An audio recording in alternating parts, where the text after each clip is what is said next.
高高挂在天边，一丝皎洁，在黑暗中撒野。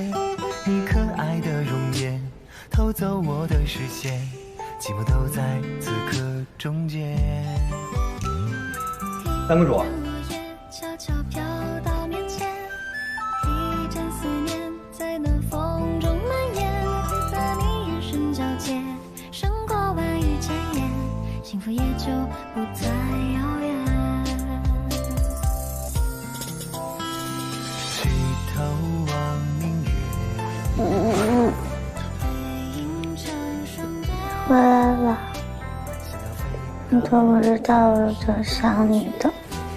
两情相悦，缠缠绵绵，漫漫长夜。你在身边，想依偎，就是缘。甜蜜在泛黄中盘旋，坠落在你和我之间。花开又花谢，月依旧圆，时过又境迁，唯独你没变。写一首不朽的诗篇，记载只属于我们的美。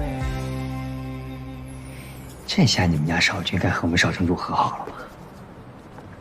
必须的呀！看我们少君多温柔。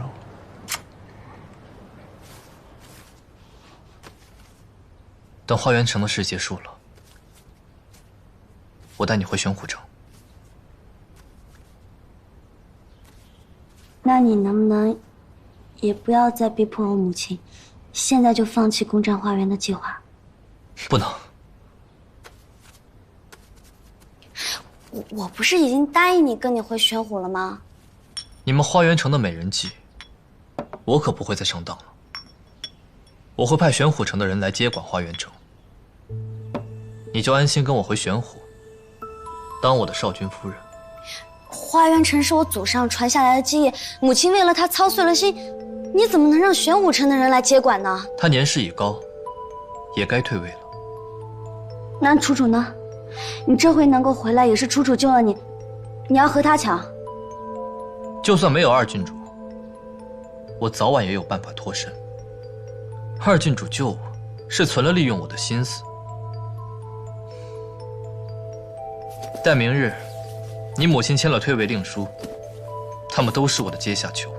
楚楚是真心喜欢你的，但我只在乎你是不是真心喜欢我。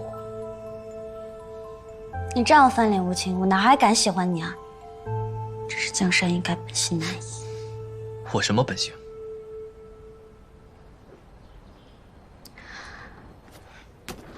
你韩硕，玄虎城少城主，心思缜密，立志要剿灭花园城，但因患有心疾，命不久矣。取得花园城宝物龙骨治愈心疾，卧底到花园城当人质，人前装病弱，背后搞动作，是名副其实的幕后大魔王。人物小传3页纸，你是什么人，我再清楚不过。